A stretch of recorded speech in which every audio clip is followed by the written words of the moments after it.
آمین کے خلاصے کے سلسلے میں آج 7ویں پارے کا خلاصہ پیش کیا جا رہا ہے۔ 6 پارے کے آخر میں اللہ تعالیٰ نے بتایا تھا کہ جو واقعی عیسیٰ علیہ السلام پر ایمان رکھتے ہیں اور انجیل پر ایمان رکھتے ہیں وہ اپنے دلوں میں مسلمانوں کے لیے نرم گوشہ رکھتے ہیں۔ اب 7ویں پارے کے شروع میں بھی بعض نصارہ کا ذکر ہے کہ قرآن سن کر یہ نصارہ اپنے آنسوؤں پر قابو نہیں رکھ پاتے اور بے اختیار ان کی آنکھوں سے آنسو جاری ہو جاتے ہیں۔ یہ آیت اصل میں حبشہ کے ان نصارہ کے بارے میں نازل ہوئی تھیں جن کے ملک میں مسلمان ہجرت کر کے گئے تھے۔ انہوں نے جب مسلمانوں کی زبان سے قرآن حکیم سنا تو روتے روتے ان کے آنسو جاری ہو گئے اور ان کی داڑیاں آنسوؤں سے تر ہو گئیں۔ اصل میں اللہ کے کلام میں تاثیر ہی ایسی ہے کہ اگر ایسے دل سنے جو بغض اور کینے سے خالی ہوں اور خوف و خشیت سے آباد ہوں تو جسم کے رونگٹے کھڑے ہو جاتے ہیں اور آنکھوں سے آنسو چھلک پڑتے ہیں۔ حقیقی نصارہ جو تھے وہ اللہ کے کلام سے متاثر ہونے اور پھر ان کے حالات کا ذکر کرنے کے بعد اللہ تعالیٰ نے بتایا کہ مکی صورتوں میں جیسے کہ عام عقائد بیان کیے جاتے تھے یہاں بھی وہ عقائد اور اعمال بیان کیے گئے، اور مدنی صورتوں کے اندر حلال اور حرام اور معاشرتی اور اخلاقی احکام اور عبادات سے متعلق احکام بیان کیے جاتے تھے۔ چنانچہ اللہ تعالیٰ نے 7ویں پارے کے شروع میں ذکر کیا کہ کسی چیز کو حلال یا حرام قرار دینے کا اختیار یہ صرف اللہ کے پاس ہے۔ اس لیے ان آیات میں مسلمانوں کو یہ حکم دیا کہ جن پاکیزہ چیزوں کو اللہ تعالیٰ نے حلال قرار دیا ہے تم انہیں حرام نہ سمجھو اور ان کے استعمال سے احتراز کرو، ایسا رویہ مت اختیار کرو۔ معاشرے میں رہتے ہوئے اللہ تعالیٰ نے جن چیزوں کو حلال قرار دیا ہے ان کو حلال ہی سمجھنا چاہیے، بلا وجہ اپنے اوپر اس کو حرام نہیں کرنا چاہیے۔ پھر اس کے بعد کی آیات میں اللہ تعالیٰ نے بتایا کہ اسلام اصل میں اعتدال کا دین ہے، اس میں افراط و تفریط نہیں ہے، اس میں غلو نہیں ہے، اور بعض لوگ پاکیزہ چیزوں کے استعمال سے بچنا یہ اپنے آپ کو متقی سمجھنے میں شمار کرتے ہیں۔ اللہ تعالیٰ نے اس بات کو غلط قرار دیا، جو حلال ہے اس کو حلال سمجھیں، جو حرام ہے اس کو حرام سمجھیں۔ پھر اس کے بعد اللہ تعالیٰ نے آیت نمبر 89 سے قسم کے احکام بیان کیے اور فرمایا کہ جو بیکار قسمیں لغو قسم ہوتی ہے اس پر کوئی مواخذہ نہیں ہوتا۔ قسم کے احکامات کو سمجھنے کے لیے اگر اس کو 3 حصوں میں سمجھ لیا جائے تو ایسی صورت میں بات بہت واضح ہو جاتی ہے کہ قسم کی بنیادی طور پر 3 قسمیں ہیں۔ نمبر 1 یمین غموس، جھوٹی قسم کھانا، نمبر 2 یمین لغو، اور نمبر 3 یمین منعقدہ۔ ان تینوں کے بارے میں الگ باتیں معلوم ہو جائیں تو ایسی صورت میں یہ آیات بہت اچھی طرح سمجھ میں آ جاتی ہیں۔ یمین غموس کہتے ہیں جھوٹی قسم، یہ اس کا تعلق ماضی کے ساتھ ہوتا ہے، گزرے ہوئے زمانے کے ساتھ۔ اللہ کی قسم میں وہاں نہیں گیا تھا، حالانکہ یہ گیا ہو تو یہ جھوٹی قسم ہے اور اس پر گناہ ہوتا ہے، یہ گناہ کبیرہ ہے، لیکن اس کا کوئی کفارہ نہیں ہوتا۔ اگر کوئی انسان ایسی قسم کھا لے، جھوٹی قسم، تو ایسی صورت میں اس پر گناہ کبیرہ ہے، وہ اسے توبہ اور استغفار کر لے، اس کا کفارہ نہیں ہے۔ دوسری قسم اللہ تعالیٰ نے قسم کی بتائی جو آیت نمبر 89 میں یہاں 7ویں پارے کے شروع میں ہے، یمین لغو لا یؤاخذکم اللہ باللغو فی ایمانکم، اللہ تمہاری بیکار قسموں کی جو ہے اس پر پکڑ نہیں کرے گا۔ یہ یمین لغو کیا ہوتی ہے کہ کوئی شخص کسی کام کے ہونے یا نہ ہونے کے بارے میں اپنے خیال کے مطابق سچی قسم کھائے، حالانکہ وہ کام اس کے گمان کے، اس کی سوچ کے خلاف تھا، تو اسے کہتے ہیں یمین لغو۔ اس پر کوئی گناہ بھی نہیں ہوتا اور اس کا کوئی کفارہ وغیرہ بھی نہیں ہے۔ پھر تیسری قسم یمین منعقدہ، یعنی جو انسان مستقبل کے بارے میں قسم کھائے، اس قسم کے یہ انسان پورا کر دے قسم کو، ٹھیک ہے، کچھ بھی نہیں ہے، اور اگر یہ انسان اس قسم کو توڑ دے تو پھر اس کے مختلف کفارے اللہ تعالیٰ نے یہاں ذکر فرمائے۔ یمین منعقدہ اس کو کہتے ہیں، مستقبل کے بارے میں قسم کھائے، اللہ کی قسم میں وہاں نہیں جاؤں گا، اللہ کی قسم میں یہ نہیں کھاؤں گا، اللہ کی قسم میں فلاں سے بات نہیں کروں گا۔ تو یہ جو مستقبل کے بارے میں قسم ہوتی ہے اس کو یمین منعقدہ کہتے ہیں۔ اگر کوئی انسان اس قسم کو کھا لے تو مثال کے طور پر کہ میں یہ کپڑے نہیں، اللہ کی قسم میں یہ کپڑے نہیں پہنوں گا، تو ایسی صورت میں یا میں وہاں نہیں جاؤں گا، تو اگر اس قسم کو پورا کر دیا بس ٹھیک ہے، کوئی کفارہ نہیں۔ لیکن اگر اس قسم کو توڑ دے تو اللہ تعالیٰ نے ایک کفارہ تو یہ بتایا، فَكَفَّارَتُهُ إِطْعَامُ عَشَرَةِ مَسَاكِينَ مِنْ أَوْسَطِ مَا تُطْعِمُونَ أَهْلِيكُمْ، کہ 10 مسکینوں کو کھانا کھلا دیں 2 وقت، او کسوتہم، یا 10 غریبوں کو آپ لباس پہنا دیں، 10 جوڑے دے دیں ان کو۔ تیسرا بتایا او تحریر رقبہ، یا غلام آزاد کر دیں۔ پھر اللہ تعالیٰ نے آگے فرمایا فَمَن لَّمْ يَجِدْ فَصِيَامُ ثَلَاثَةِ أَيَّامٍ، جو بندہ یہ کفارے جو پہلے بیان ہوئے یہ نہ کر سکے تو ایسی صورت میں 3 روزے رکھ لے، تب بھی اس کا یہ کفارہ ادا ہو جاتا ہے۔ لیکن اس سلسلے میں یاد رکھنا چاہیے کہ انسان کو جو اچھائی کی چیزیں ہیں، نیکی کے کام ہیں، ان کے بارے میں قسم نہیں کھانی چاہیے۔ اور جیسے مثال کے طور میں فلاں سے بات نہیں کروں گا، میں یہ کھانا نہیں کھاؤں گا اللہ کی قسم، تو ایسی صورت میں انسان کو وہ قسم توڑ دینی چاہیے اور پھر اس کا کفارہ دے دینا چاہیے۔ پھر اس کے بعد آیت نمبر 90، 91، 92 میں اللہ تعالیٰ نے شراب اور جوئے اور بت اور پانسوں کے بارے میں ارشادات فرمائے۔ شراب کی حرمت کے بارے میں آیت نمبر 90 سورہ مائدہ کی بہت اہم آیت ہے، اس لیے کہ شراب کی حرمت کے اللہ تعالیٰ نے تدریجاً احکام نازل فرمائے، درجہ بدرجہ 3 سٹیجز پہ، 3 درجات میں اللہ تعالیٰ نے شراب کی حرمت کے احکام نازل فرمائے ہیں۔ سب سے پہلے اللہ تعالیٰ نے سورۃ البقرہ کی آیت نمبر 219 میں یہ حکم دیا تھا شراب کی حرمت کے بارے میں، یسألونک عن الخمر والمیسر قل فیہما اسم کبیر ومنافع للناس، کہ یہ لوگ آپ سے شراب اور جوئے کے بارے میں پوچھتے ہیں، آپ کہہ دیجئے کہ یہ اس میں لوگوں کے لیے بہت سے فائدے ہیں لیکن ان میں گناہ بھی ہے اور ان کا گناہ ان کے فائدے سے زیادہ بڑا ہے۔ تو اس میں واضح طور پر سورہ بقرہ کی آیت 219 میں واضح طور پر شراب کو حرام نہیں کیا گیا تھا۔ پھر اس کے بعد دوسری آیت سورہ نساء کی آیت نمبر 43 نازل ہوئی، لا تقربوا الصلاۃ وانتم سکارى، کہ تم نماز کے قریب مت جاؤ اس حال میں کہ نشے میں ہو۔ پھر اس کے بعد حرمت خمر یعنی شراب کے حرام ہونے کے بارے میں تیسری اور آخری آیت سورہ 90 سورہ مائدہ کی آیت نمبر 90 اور 91 نازل ہوئی۔ اس میں اللہ تعالیٰ نے واضح طور پر فرمایا انما الخمر والمیسر والانصاب والازلام رجس من عمل الشیطان فاجتنبوه لعلکم تفلحون۔ یہ وہ آخری آیت ہے شراب کی حرمت کے بارے میں کہ جس کے بعد شراب کو حرام قرار دے دیا گیا،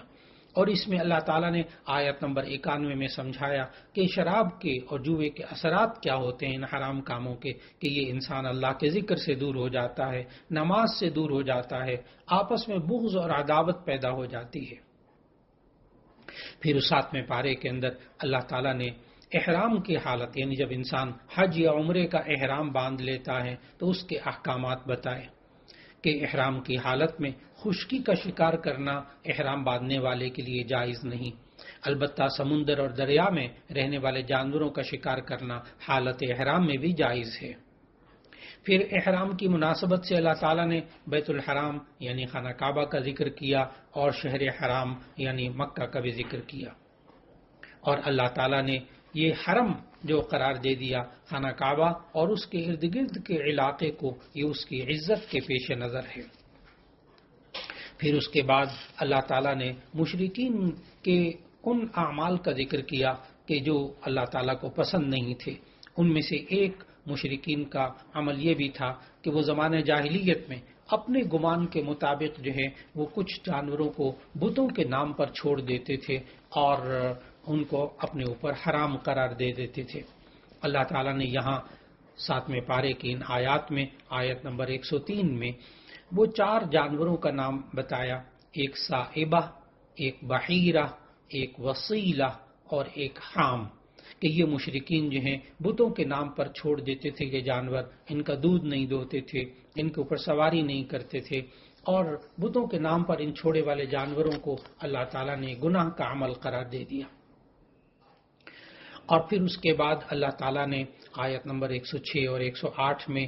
وصیت کے احکامات دیے کہ وہ قابل وصیت امور جن کے بارے میں انسان سمجھتا ہے کہ میرے مرنے کے بعد اس پر عمل ہونا چاہیے، تو اس وصیت پر 2 قابل اعتماد شخصوں کو گواہ بنا لیا جائے تاکہ اس کے مرنے کے بعد پھر اختلاف نہ ہو اور ان گواہوں کی گواہیوں کی روشنی میں فیصلے کیے جا سکیں۔ پھر اس کے بعد اللہ تعالیٰ نے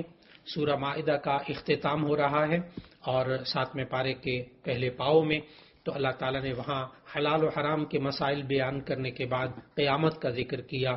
اور پھر اس کے بعد انبیاء علیہ السلام کے ساتھ سوال جواب کے تناظر میں حضرت عیسیٰ علیہ السلام کا خاص طور پر تفصیل سے ذکر کیا۔ پھر اس کے بعد اس سورہ مائدہ کے آخر میں وہ مائدہ والا قصہ بھی ذکر کیا، جب حواریوں نے حضرت عیسیٰ علیہ السلام سے درخواست کی تھی کہ آپ اللہ تعالیٰ سے درخواست کریں، دعا مانگیں کہ وہ ہمارے لیے آسمان سے ایک مائدہ نازل کرے، یعنی ایسا دسترخوان جس پہ کھانے پینے کی مختلف چیزیں سجی ہوئی ہوں، اسی لیے سورت کا نام سورہ مائدہ رکھا۔ پھر اللہ تعالیٰ نے عیسیٰ علیہ السلام اور ان کے والدہ حضرت مریم کے بارے میں عقائد کے سلسلے میں ذکر کیا کہ اللہ تعالیٰ قیامت کے دن ضرور یہ سوال کرے گا کہ اے عیسیٰ، اے مریم کے بیٹے، کیا تم نے لوگوں سے کہا تھا کہ تم مجھے اور میری والدہ کو اللہ کے سوا معبود ٹھہراؤ؟ تو حضرت عیسیٰ علیہ السلام اس وقت جواب میں عرض کریں گے، تو پاک ہے، میرے لیے مناسب ہی نہیں تھا کہ میں ایسی بات کہتا جس کے کہنے کا مجھے حق نہیں ہے۔ پھر اس کے بعد سورہ مائدہ کی اختتامی جو آیات ہیں اس میں سے ایک آیت نمبر 118 ہے، جس میں اللہ تعالیٰ نے یہ فرمایا کہ عیسیٰ علیہ السلام کا قول ہے کہ عیسیٰ علیہ السلام یہ کہیں گے کہ اگر تو ان کو عذاب دے دے تو تیرا اختیار ہے، اور اگر تو انہیں معاف کر دے تو تب تو بڑا غفور الرحیم ہے، تو بڑا بخشنے والا ہے۔ یہ سورہ مائدہ کی آیت 118 تھی کہ جس کو نبی صلی اللہ علیہ وسلم نے ایک دفعہ تو ایک رات، ساری رات ایک یہی آیت پڑھتے ہوئے گزار دی۔ سورہ مائدہ کی آیت 118 نبی صلی اللہ علیہ وسلم بار بار یہی آیت پڑھتے رہے، ان تعذبہم فإنہم عبادک وإن تغفر لہم فإنک انت العزیز الحکیم۔ اے اللہ، اگر تو ان بندوں کو عذاب دے گا تو یہ تیرے بندے ہیں، تو دے سکتا ہے، لیکن اگر تو ان کو بخش دے تو بڑی حکمت والا ہے، تو خوب جاننے والا ہے۔ سورہ مائدہ کا اختتام ہوا 7ویں پارے میں، اور اس کے بعد سورہ انعام کا ذکر شروع ہوا۔ سورہ انعام یہ ترتیب توقیفی کے اعتبار سے یہ 6 نمبر سورت ہے، اور ترتیب نزولی کے اعتبار سے یہ سورت نمبر 55 ہے۔ سورہ مائدہ کے بعد 7ویں پارے کے دوسرے پاؤ سے سورہ انعام کا آغاز ہوتا ہے۔ اس میں سورہ انعام کے اندر 165 آیات ہیں اور 20 رکوع ہیں۔ یہ مکی صورت ہے، اور مکی صورتوں میں عام طور پر 3 مضامین، بنیادی مضامین پر بحث ہوتی ہے، ایک توحید، رسالت اور آخرت۔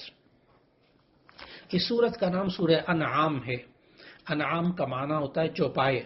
کیونکہ اس صورت کی آیت نمبر 136 میں، 138 میں، 139 میں، 142 میں انعام کا چوپایوں کا ذکر ہوا ہے، اس لیے اس صورت کا نام سورہ انعام رکھا گیا۔ اس صورت کے اندر اللہ رب العزت نے آغاز میں ہمیں سمجھایا کہ یہ انسان آسمان اور زمین کو دیکھے تو وہی ایک اللہ ہے جو اس کو پیدا کرنے والا ہے، اور وہ تمہاری پوشیدہ اور ظاہری باتیں سب جانتا ہے، اور جو تم عمل کرتے ہو سب سے واقف ہے۔ پھر اس کے بعد اللہ تعالیٰ نے سمجھایا، اور وہی اللہ ہے جو رات کو نیند کی حالت میں تمہاری روح قبض کر لیتا ہے، اور کچھ تم دن میں جو کچھ کرتے ہو وہ سب اس کی خبر رکھتا ہے۔ پھر اس کے بعد اللہ تعالیٰ نے یہ سمجھایا کہ وہ اللہ اپنے بندوں پر غالب ہے اور تم پر نگہبان مقرر کیے رکھتا ہے۔ پھر اس کے بعد اللہ تعالیٰ نے مشرکین سے چند ایک سوالات کیے، اور یہ کہا آپ صلی اللہ علیہ وسلم سے کہ آپ ان سے سوال کیجئے کہ آسمانوں اور زمین میں جو کچھ ہے یہ کس کا ہے؟ ظاہر ہے کہ دل سے تو مشرکین بھی یہ تسلیم کرتے تھے کہ سب کچھ اللہ کا ہے، لیکن زبان سے اعتراف نہیں کرتے تھے۔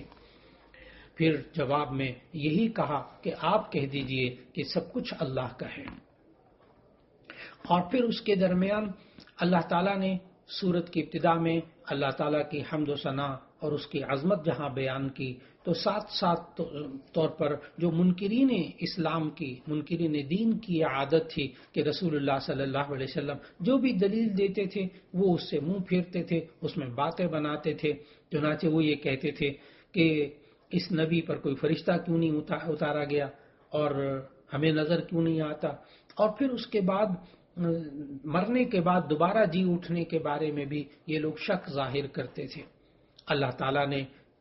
ان آیات میں سمجھایا کہ تمہیں قیامت کے دن اللہ ضرور جمع کرے گا اور اس میں کوئی شک نہیں۔ پھر اس کے بعد اللہ تعالیٰ نے سورہ انعام میں 7ویں پارے میں حضرت ابراہیم علیہ السلام کے بارے میں ذکر کیا کہ حضرت ابراہیم علیہ السلام نے شرک میں ڈوبی ہوئی دنیا کو روشنی دکھائی۔ انہوں نے جب سورج، چاند، ستاروں اور ہاتھ سے بنائے ہوئے بتوں کو معبود تسلیم کرنے سے انکار کیا اور ایک اللہ پر ایمان لانے کا اعلان کیا، تو سب سے پہلے انہیں اپنے والد ہی کی طرف سے مخالفت کا سامنا کرنا پڑا۔ انہوں نے اس مخالفت کی کوئی پرواہ نہ کی اور اللہ کی توحید کا بیان جو ہے وہ جاری رکھا۔ پھر اس کے بعد 7ویں پارے میں اللہ تعالیٰ نے مختلف انبیاء کا ذکر کیا اور ان انبیاء کے حالات بھی اللہ تعالیٰ نے بتائے۔ قرآن حکیم کی آیت نمبر 83 سے لے کر آیت نمبر 86 تک اللہ تعالیٰ نے تقریباً 18 انبیاء کا ذکر فرمایا، اور قرآن مجید میں جو کل انبیاء کا ذکر نام کی صورت میں آیا ہے وہ تو 25 انبیاء کا ذکر آیا ہے، لیکن 7ویں پارے کے اندر آیت نمبر 86 میں اللہ تعالیٰ نے 18 انبیاء کا نام لے کر ذکر فرمایا۔ اور یہاں یہ بات بھی ذہن میں رکھنی چاہیے کہ اللہ تعالیٰ نے کل جو انبیاء نازل فرمائے، انبیاء اور رسول، وہ 1,24,000 کم و بیش انبیاء اللہ تعالیٰ نے نازل فرمائے لوگوں کی ہدایت کے لیے۔ لیکن 7ویں پارے میں یہ جگہ واقعی بہت اہم ہے کہ جس میں اللہ تعالیٰ نے انبیاء علیہ السلام میں سے 18 انبیاء کا ذکر آیت نمبر 83 سے لے کر اور آیت نمبر 86 تک اللہ تعالیٰ نے بیان فرمائے۔ ان میں سے جو 18 انبیاء جن کے نام اللہ تعالیٰ نے ذکر کیے، ان میں ابراہیم علیہ السلام، اسحاق علیہ السلام، یعقوب علیہ السلام، نوح علیہ السلام، داود علیہ السلام،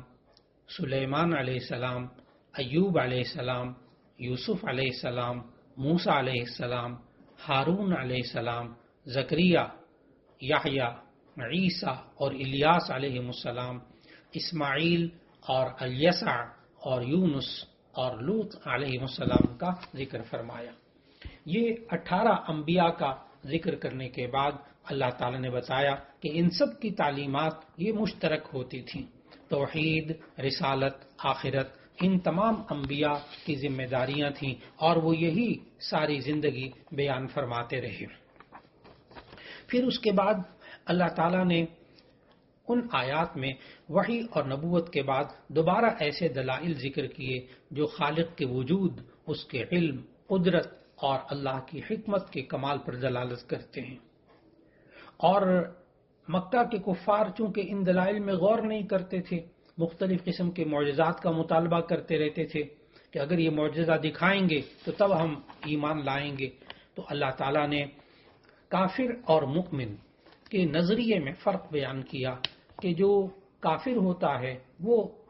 معجزے کا مطالبہ کرتا ہے، جو مؤمن ہوتا ہے وہ معجزے کا مطالبہ نہیں کرتا، وہ اسے اللہ کے وجود اور قدرت کی نشانیاں واضح طور پر اس کائنات میں دکھائی دیتی ہیں۔ چنانچہ اللہ تعالیٰ نے پھر ان آیات میں ذکر فرمایا کہ اللہ جو خالق ہے وہ کس طرح تمہیں پیدا کرتا ہے، اور اس نے زندگی پیدا کرنے میں اور زندگی کے اندر پوری جتنی بھی نعمتیں عطا فرمائی ہیں، ایک ایک نعمت کو سمجھنے کی ضرورت ہے۔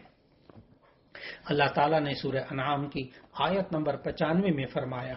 ان اللہ فالق الحب والنوى یخرج الحی من المیت ومخرج المیت من الحی، کہ وہی اللہ ہے جو گٹھلی اور دانے کو پھاڑتا ہے، وہ زندہ کو مردے سے نکالتا ہے اور مردے کو زندہ سے نکالتا ہے۔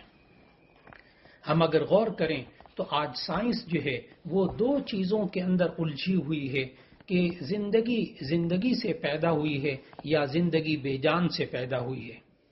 یعنی بایوجینیسس اور اے بایوجینیسس کا نظریہ، کہ آج سائنس دونوں میں سے کسی ایک بات کو بھی طے نہیں کر سکی ابھی تک کہ زندگی سے پیدا ہوئی ہے یا زندگی بے جان سے پیدا ہوئی ہے۔ بے جان کہتے مردے کو، بے جان سے پیدا ہوئی ہے، ابھی تک سائنس اس میں فیصلہ نہیں کر سکی۔ لیکن اللہ تعالیٰ نے سورہ انعام کی آیت نمبر 95 کے اندر ہمیں بتایا کہ اللہ تو اب بھی 4 طریقے سے پیدا کر کے دکھا رہا ہے، اور 5واں طریقہ کوئی ہو نہیں سکتا۔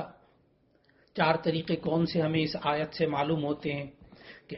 نمبر 1، اللہ تعالیٰ زندہ کو زندہ سے پیدا کر رہا ہے۔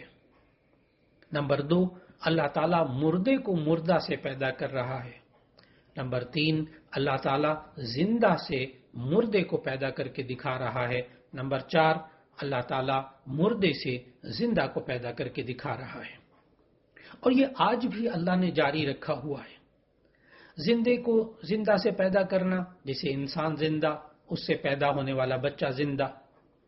اور مردے کو مردہ سے پیدا کرنا، ان اللہ فالق الحب والنوى، کہ یہ اللہ بیج سے پودے کو پیدا کرتا ہے، بیج بھی مردہ بے جان، اور اس سے پیدا ہونے والا جو پودا ہے وہ بھی بے جان، اس کے اندر ویسی جان نہیں ہوتی جیسے انسان کے اندر ہوتی ہے۔ نمبر 3، زندہ سے مردہ کو پیدا کرنا، جیسے مرغی زندہ ہوتی ہے، اس سے انڈا بے جان پیدا ہوتا ہے مردہ۔ اور نمبر 4، مردے سے زندہ کو پیدا کرنا، جیسے کہ انڈا مردہ بے جان ہوتا ہے لیکن اللہ اس سے مرغی زندہ کو پیدا کر دیتا ہے۔ چنانچہ اللہ تعالیٰ نے فرمایا کہ یہ سب کچھ کرنے والا اللہ ہے، تم کدھر جا رہے ہو، تم کیوں بھٹک رہے ہو، کیا تم اس کو پیدا کرتے ہو یا ہم پیدا کرنے والے ہیں؟ پھر اللہ تعالیٰ نے یہ سمجھایا کہ دیکھو تم اپنی زندگی کے اندر اللہ کو پہچاننا چاہتے ہو تو ایسی صورت میں یہ ذہن میں رکھو کہ وہی اللہ ہے فالق الاصباح، جو صبح کرنے والا ہے، صبح کو پھاڑتا ہے، چیرتا ہے، وجعل اللیل سکنا، اور جس نے رات کو سکون کا ذریعہ بنایا، والشمس والقمر حسبانا، اور جس نے سورج اور چاند کو حساب کا ذریعہ بنایا۔ اور پھر اللہ تعالیٰ نے فرمایا کہ تم آسمان کی طرف تو غور کرو، یہ جو ستارے ہیں تم اس سے رہنمائی حاصل کرتے ہو، تم خشکی اور سمندر کی تاریکیوں میں تم ان سے راستہ تلاش کرتے ہو۔ یہ وہی اللہ ہے کہ جس نے تمہارے لیے آسمان سے پانی پیدا کیا اور پھر اللہ نے اس سے ہر چیز کو اگایا۔ اللہ تعالیٰ نے مختلف پھلوں کو، مختلف پھولوں کو، مختلف سبزیوں کو اگایا، اور اللہ نے سمجھایا کہ دیکھو یہ رنگ اور خوشبو میں الگ الگ ہیں، یہ چھوٹے ہیں، کوئی بڑے ہیں، کوئی کھٹے ہیں، کوئی میٹھے ہیں، اور اللہ تعالیٰ نے کس طرح ان پھلوں کو اگایا۔ اللہ تعالیٰ نے 7ویں پارے کے اس رکوع کے اندر ہمیں یہ بھی سمجھایا کہ دیکھو ان کے ذائقوں کے اندر کوئی کڑوا ہے، کوئی نمکین ہوتا ہے، کوئی کھٹا ہوتا ہے، کوئی پھیکا ہوتا ہے، لیکن یہ شروع میں جب کچا ہوتا ہے اللہ تعالیٰ نے ان آیات میں سمجھایا تو اس کا مزہ کچھ نہیں ہوتا، لیکن جو ہی وہ پکتا جاتا ہے تو ایسی صورت میں اس کے اندر مٹھاس اور لذت آ جاتی ہے۔ یہ وہ کون ہے جو اس کو کر رہا ہے؟ ان فی ذالکم لآیات لقوم یؤمنون، کہ ان آیتوں کے اندر ایمان والوں کے لیے نشانیاں ہیں۔ پھر اس کے بعد اللہ نے سمجھایا دیکھو آسمان اور زمین کا وجود نہیں تھا، اس زمین کو اور ان آسمانوں کو پیدا کرنے والا وہی اللہ ہے، اور اسی نے ہر چیز کو پیدا کیا ہے، اسی کی تم عبادت کرو۔ پھر اللہ نے یہ بھی سمجھایا دیکھو تم اس کو دیکھ تو نہیں سکتے، لا تدرکہ الابصار، تمہاری آنکھوں کے اندر یہ سکت نہیں کہ وہ تمہیں دیکھ لے لیکن تم ان کو اس کو دیکھ لو اللہ کو، لیکن وہ یدرک الابصار، وہ تو سب کو دیکھ رہا ہے، وہ بڑا بڑا مہربان اور خوب خبر رکھنے والا ہے۔ پھر اللہ تعالیٰ نے ہمیں سمجھایا کہ ہم اس آسمان و زمین کے پیدا کرنے والے کے اندر کسی کو شریک نہ کریں اور ہم سب اسی کی عبادت کریں جس نے کہ اللہ جس نے تمام چیزوں کو پیدا کیا ہے۔ اور پھر اس کے بعد اللہ تعالیٰ نے ہمیں زندگی کے آداب سکھاتے ہوئے سمجھایا کہ دیکھو زندگی کے اندر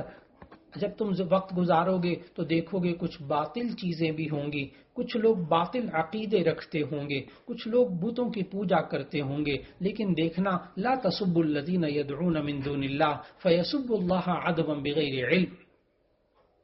نبی صلی اللہ علیہ وسلم کو خطاب کرتے ہوئے اللہ تعالیٰ نے تمام ایمان والوں کو یہ سکھایا کہ دیکھو جو وہ لوگ اللہ کے سوا کسی کو پکارتے ہیں تو آپ ان کو گالی مت دیں، ان کے معبودان باطلہ کو گالی مت دیں۔ کیوں؟ فیسب اللہ عدوا بغیر علم، کہ پھر وہ بغیر علم کے اللہ کو برا بھلا کہیں گے اور وہ آپ سے برداشت نہیں ہوگا۔ معلوم ہوا ہمیں زندگی کے اندر رہتے ہوئے کسی کے رہنماؤں کو اگرچہ وہ غلط ہوں، اگرچہ وہ باطل ہوں، کسی کی نظریات پر ہم کسی کو گالی نہ دیں، کیونکہ وہ جواب میں اللہ کو گالی دے گا، وہ ہمیں برا لگے گا۔ ہاں، حقانیت بیان کریں، حق بیان کریں، دلائل سے بات کو سمجھائیں، باطل کا باطل ہونا حق کے ساتھ سمجھائیں، دلیل اور طریقے کے ساتھ سمجھائیں، انشاءاللہ پھر فساد پیدا نہیں ہوتا۔ جب بھی انسان حق بیان کرے تو انسان کی وہ بات حق ہونی چاہیے، نیت حق ہونی چاہیے، طریقہ حق ہونا چاہیے، تو پھر انسان دین کی جب دعوت دیتا ہے، حق بات بیان کرتا ہے تو اللہ اس کا اثر جو ہے وہ دلوں میں اتار دیتا ہے۔ اللہ رب العزت ہم سب کو دین اسلام پر عمل کرنے کی توفیق عطا فرمائے، قرآن مجید کی تلاوت کرنے کی توفیق عطا فرمائے، قرآن مجید کو سمجھنے کی توفیق عطا فرمائے اور قرآن مجید کے احکامات پر عمل کرنے کی توفیق عطا فرمائے۔ اور ہم جو قرآن مجید کو سمجھنے کی کوشش کرتے ہیں تو اللہ رب العزت اس قرآن حکیم کے پیغام کو لوگوں تک پہنچانے کی توفیق عطا فرما دے۔ وآخر دعوانا ان الحمد للہ رب العالمین۔